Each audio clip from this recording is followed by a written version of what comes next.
Well, welcome to Supernatural Finance. My name is Derek Whitaker, and today we've got a real special one for you, a story of supernatural debt cancellation. And I have a very special couple who have just experienced a supernatural move where basically, it is a debt cancellation. Now, I've heard of this stuff going on before, but it's exciting to actually witness it and see it happen in action. I'd like to introduce to you today a lovely couple, Jonathan and Sarah Phillips. Hi guys, how you doing?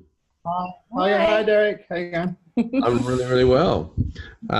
Today we're going to do a bit of an interview style, so it's kind of different for me. I don't have to do as much work, which is fantastic, and you guys get to do the work for me and tell us a Awesome.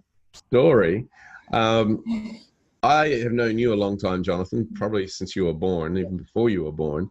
Your family situation and that, and watch you grow up. And Sarah, I met you at a later date when you guys were actually engaged, and you came to me at a very interesting time. You were in the big life change of, hey, we're gonna get married, and that's always a fun one.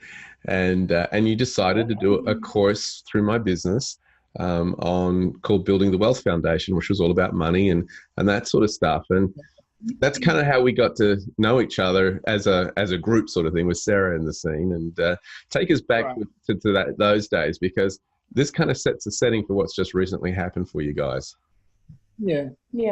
It's been, Derek, it's been amazing. And I just want to say, first off, what have been on that course has been life-changing for us, and I just want to say thank you for everything you've done for us personally. But yeah, that course was life-changing. At that point, I was working and struggling with debt and wondering how we're going to pay it, and I didn't really know anything about finance. I thought I did.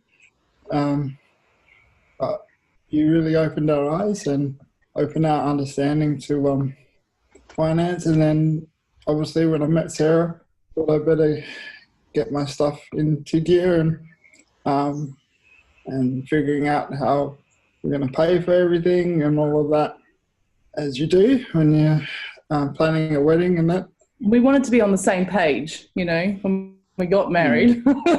Make sure we were together on everything. And that's great. I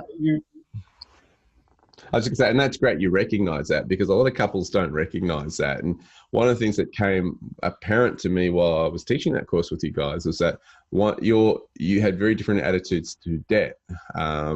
John, you didn't mind it. You went out there and got a loan for the wedding. And Sarah, you about had the big one when he did that, I remember. I wanted to kill him, but we were still just dating, really, so I didn't really have a say. Miracle that we're sitting here together. So we were able to work through that.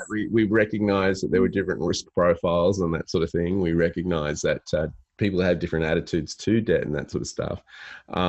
You ended up cancelling that debt for the wedding, didn't you? I remember. Yes. Yeah, so you went back to the bank. Yeah. And take us through. So, Jonathan, I understand, so you kind of went into this marriage carrying a fair bit of debt on your side, is that right? Yes. Yep.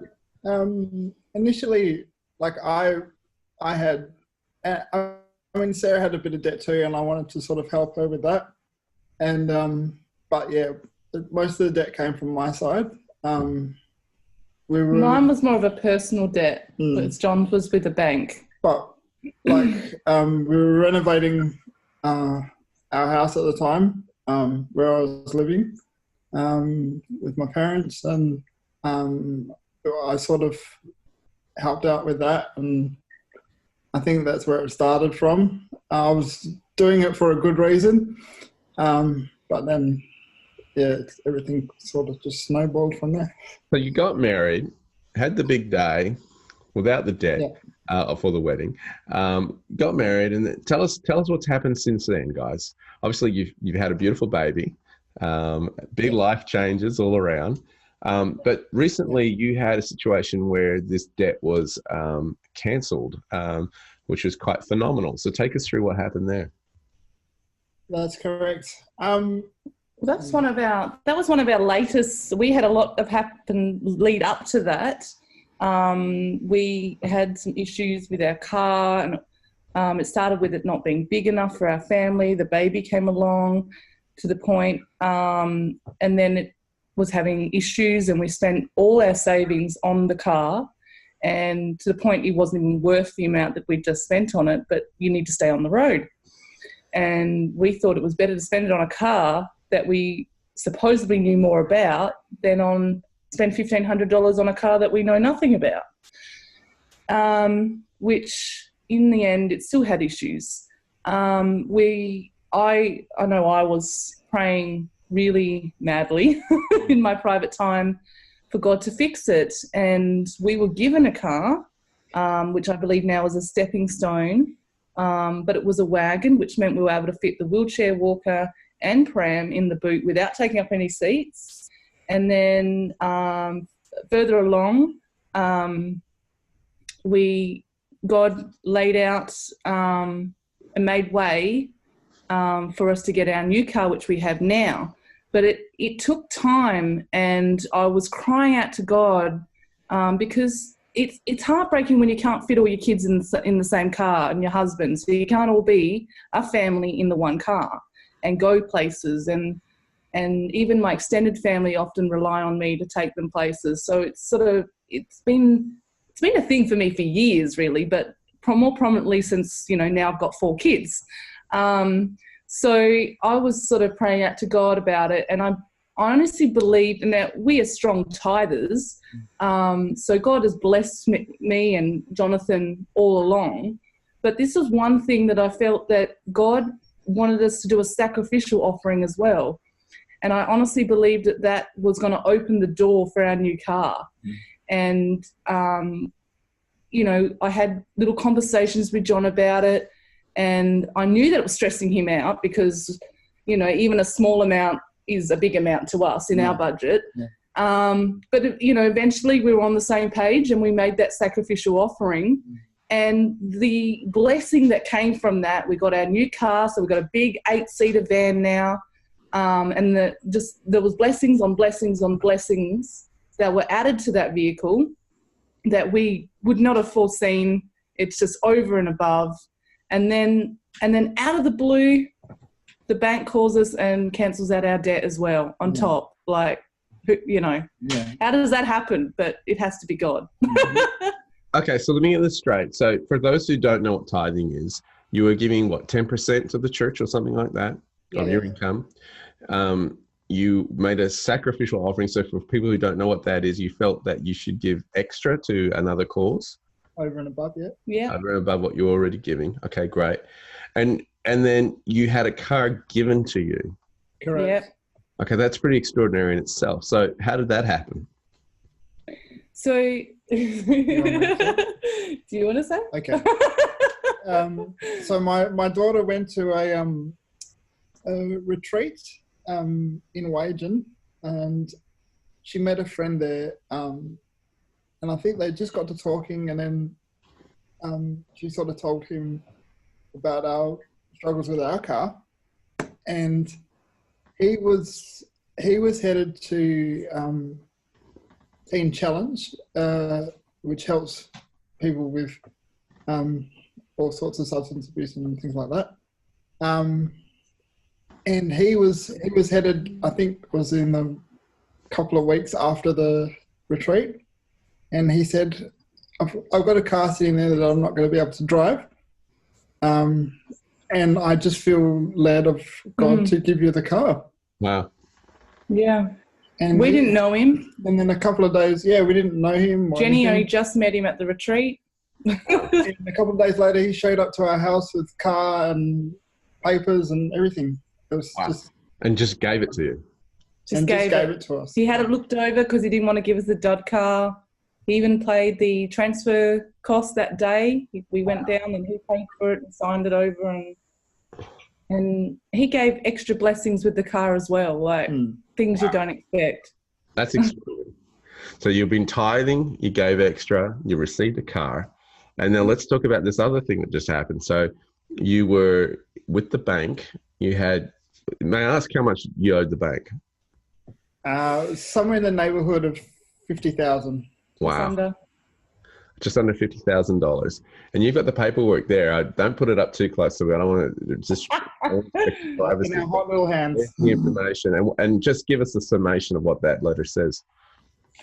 Okay, so it says, Dear Mr. Phillips, cancellation of your debt. We are pleased to help you manage your financial difficulty by waiving the full balance owing in your accounts below. And it mentions his personal loan and the credit card. Wow. And so that debt was just wiped out. Yeah, it also goes on to say, if we have sent you a default notice, we also agree to cancel any further action. Far out.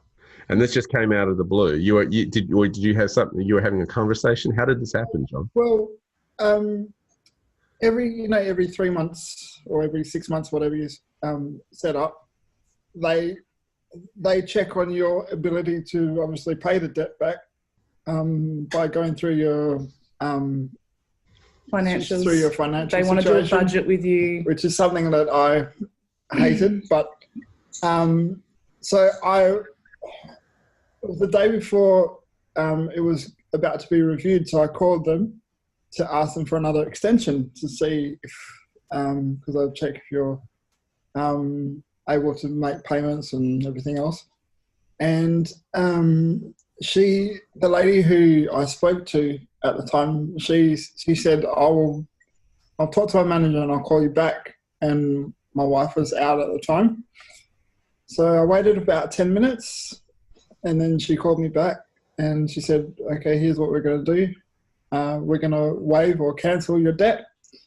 And I couldn't speak for a couple of minutes, and then I had to ask her again, like, what does this mean? Like, all that stuff.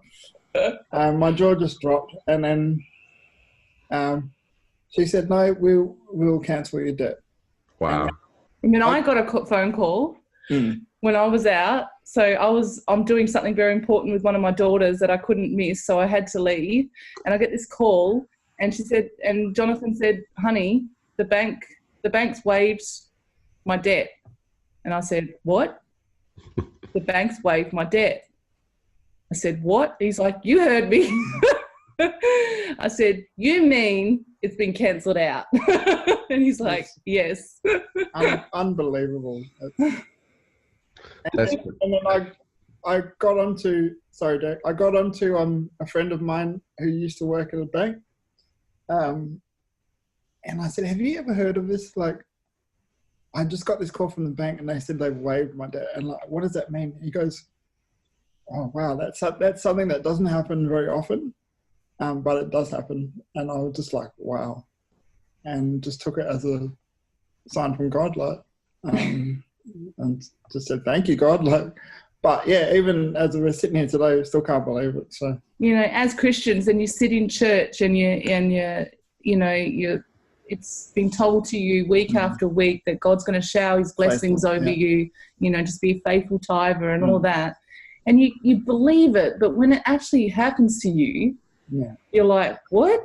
Yeah. Like, and I've heard of cancellation of debt before. I have heard of it. But when it actually happens to you, it's unbelievable. Yeah. And then you just, for me, it just like showed me, God really loves us. As much as everybody else, he loves us that much as well. Yeah, he thinks the world of you. That's fantastic. It's an absolute miracle. I would imagine being personal debt, unsecured debt, and credit card debt, you would have been paying the highest rates of interest as well, just by the nature of those. Yeah, we couldn't bring it down, and it was getting higher. Yeah, with the credit card, I was banging my head every pay. We honestly felt like we were drowning. You heard that saying, drowning in debt, but we actually, and it's more so for me because it's basically my debt. I felt like I was drowning and there was nothing I could do. But and you weren't working at the time either, were you, John? No. So pretty much straight after we got married, about 2 weeks after, my employment ceased, and then so for that year and a bit that we were married, and I was feeling terrible about it and everything else, as you do, and even during those times, like, you pray to God and you just know that God's got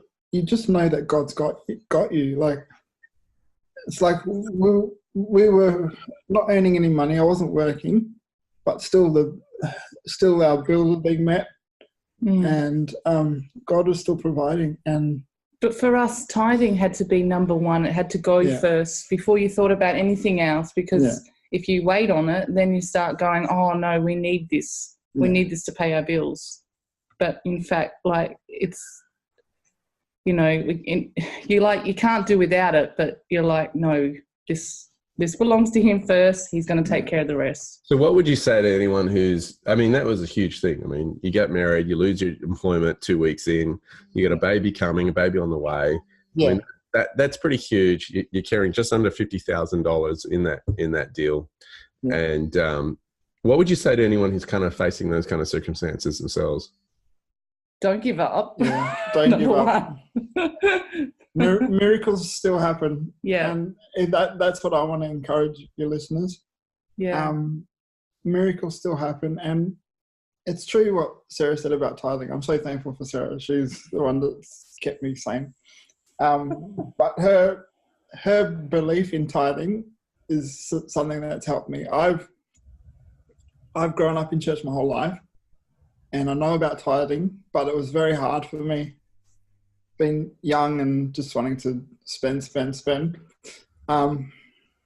which is obviously that's changed now. But even when we're dating, my wife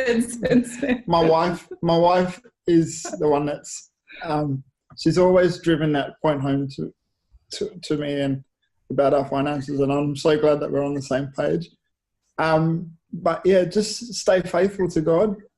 He does hear your prayers. Yeah. And God provides. Like, we always hear it in church. We always hear it when we read the Bible, but it does happen. So I just want to encourage anyone that's listening, or anyone that's facing debt, just like trust God. Just give it to God. It's like, I used to sit on my bed and just hand my bills over to God. Like, every day when you pray, like, God, you see this debt, you know what's happening, I can't pay it. And we just gave it to God, and God just came through for us big time. And every pay, I was the one that did the budget, and the loan and the credit card never fit in the budget. So it just kept sitting there, kept building up. And I just said, God, you've got to take care of this, because we can't. Our finances aren't covering it. And he did. So wow. That's fantastic. That's fantastic. Guys, it kind of reminds me of these scriptures where it talks about Romans 13, verse 8.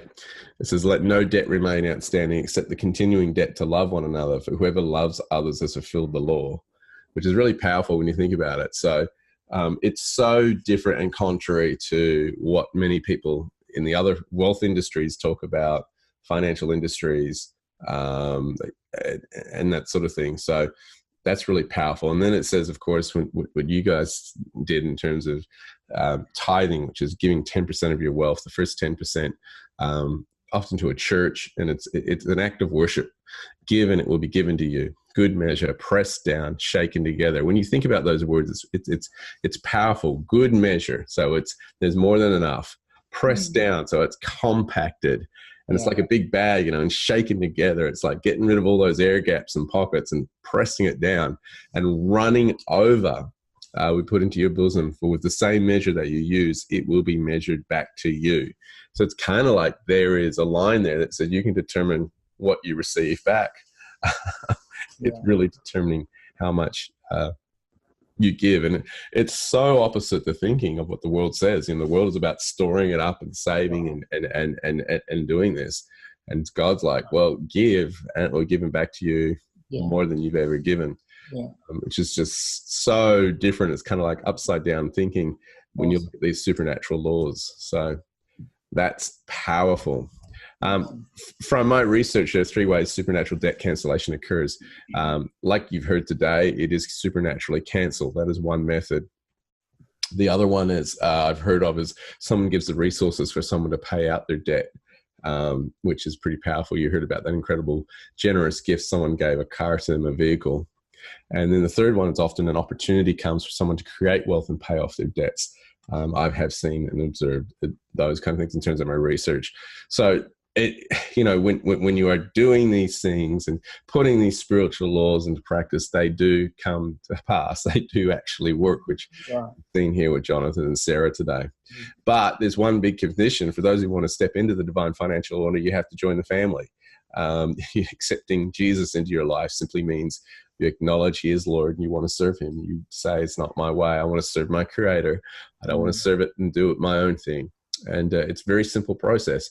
People often think it's religion and you have to do all of these good things to earn your salvation. Well, the reality is you can't earn it. It is a free gift. When it is a free gift, you have to receive. And just as we heard today, Jonathan and Sarah just received. So they received a car. They received debt cancellation. And it's the same with salvation. It's just receiving. You can't earn it. It's just given to you. The way it works is this, Romans 10:9, that if you confess with your mouth the Lord Jesus and believe in your heart that God has raised him from the dead, you will be saved. So it's just as simple as that. It's a confession, a speaking out of the truth and believing in your heart that God's raised him from the dead. And that's the way it works. So it's really that simple. I want to thank this beautiful couple who've joined us today for your incredible story, having the courage to do that, having the courage to call me up on Saturday morning. So excited. It was an absolute delight to share that with you. You made my morning. And I hope to have you guys in some of our live things as well, showing people this stuff and how it actually works. So thank you so much for taking your time out today. And I know it's busy with babies and children. But thank you for sharing, having the courage to share your story. And we just know there's just so many good things for you guys. And this is just the beginning of it all. Yeah. Bless you, mate. Fantastic. All right, guys, we'll catch you next time on Supernatural Finance. And if you haven't seen any of the previous episodes, maybe you want to download one or have a look at one on tithing, which we've covered before, which is exactly what Sarah and Jonathan engaged in. All right, we'll catch you next time at Supernatural Finance.